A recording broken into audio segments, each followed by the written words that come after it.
തിരുവനന്തപുരം വർക്കലയിൽ കുടുംബവഴക്കിനെ തുടർന്ന് സഹോദരനെ വെട്ടിക്കൊലപ്പെടുത്താൻ ശ്രമം.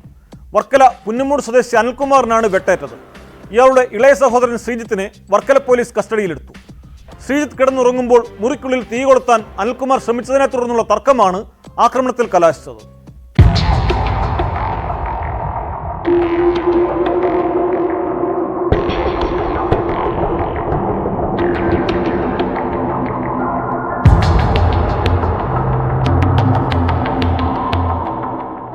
ഉച്ചയ്ക്ക് 12 മണിയോടുകൂടിയാണ് സംഭവങ്ങളുടെ തുടക്കം.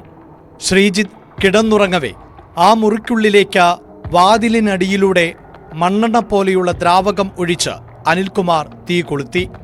തീ പടർന്നു പിടിക്കുന്നത് കണ്ട് ഇവരുടെ അമ്മ വെള്ളം ഒഴിച്ച് തീ കെടുത്തുകയും ശ്രീജിത്തിനെ വിളിച്ചുണർത്തുകയും ചെയ്തു.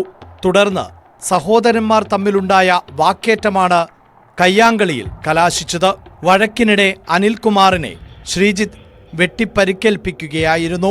40-കാരനായ അനിൽകുമാറിന്റെ തലയ്ക്കും കാലിനും ഗുരുതരമായി പരിക്കേറ്റിട്ടുണ്ട്.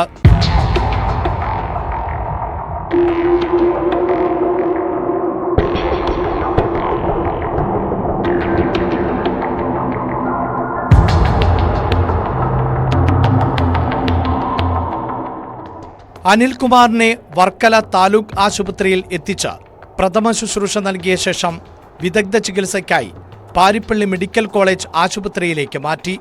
വിവരം അറിഞ്ഞെത്തിയ വർക്കല പോലീസ് ശ്രീജിത്തിനെ കസ്റ്റഡിയിലെടുത്തു. അനിൽകുമാറിന്റെ കുടുംബവും ഈ വീട്ടിൽ തന്നെയാണ് താമസം.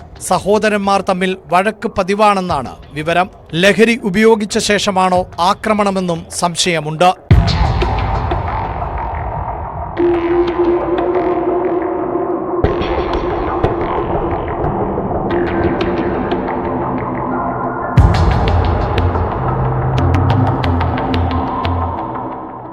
ന്യൂസ് 18 ആറ്റിങ്ങൽ.